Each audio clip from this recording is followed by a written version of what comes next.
আগামী ৩০ এপ্রিল সিলেট থেকে দেশব্যাপী নতুন কুড়ি স্পোর্টসের উদ্বোধন করবেন প্রধানমন্ত্রী তারেক রহমান।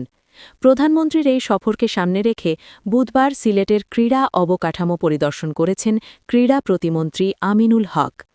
এ সময় তিনি আগামী শিক্ষাবর্ষ থেকে চতুর্থ শ্রেণী থেকে খেলাধুলা বাধ্যতামূলক করার কথা জানান। বুধবার দুপুরে সিলেট জেলা স্টেডিয়াম ও আন্তর্জাতিক ক্রিকেট স্টেডিয়াম পরিদর্শনে যান ক্রীড়া প্রতিমন্ত্রী আমিনুল হক। মাঠের অবস্থা ও গ্যালারি ঘুরে দেখার পাশাপাশি তিনি সংশ্লিষ্ট কর্মকর্তাদের সাথে প্রস্তুতির বিষয়ে কথা বলেন।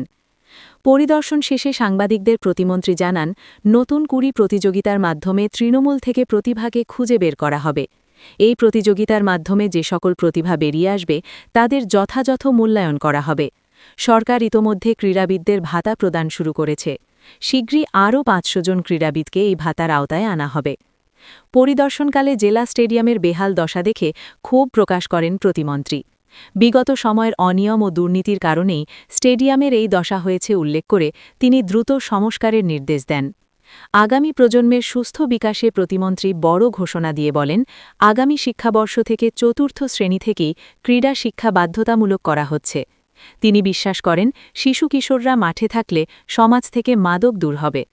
এ সময় উপস্থিত ছিলেন সিলেটের জেলা প্রশাসক মোহাম্মদ সারওয়ার আলম, সিটি কর্পোরেশনের প্রশাসক আব্দুল কাইয়ুম চৌধুরী এবং সিলেট মহানগর বিএনপির ভারপ্রাপ্ত সভাপতি রেজাউল হাসান কয়েস লদিসহ স্থানীয় প্রশাসনের ঊর্ধ্বতন কর্মকর্তারা।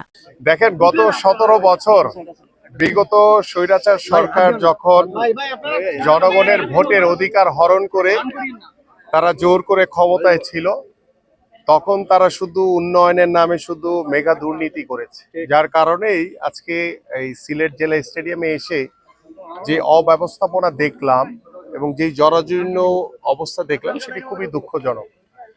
সেই বাংলাদেশের ক্রীড়াঙ্গনকে এগিয়ে নিয়ে যাওয়ার জন্য আমাদের মাননীয় প্রধানমন্ত্রী ইতিমধ্যে আপনারা জানেন যে গত দুদিন আগে তিনি বাংলাদেশের সকল জাতীয় ক্রীড়াবিদ যারা রয়েছেন তাদেরকে বেতন কাঠামোর আওতায় এনে আমরা ইতিমধ্যে ক্রীড়া ভাতা প্রদান করা শুরু করেছি। তাদেরকে সম্মানী হিসেবে তাদেরকে ক্রীড়া কার্ড প্রদান করা হয়েছে এবং তাদের সম্মানী হিসেবে তারা গত ১ বছরে যারা বাংলাদেশের জন্য পদক নিয়ে এসছে তাদেরকে আমরা পুরস্কৃত করেছি।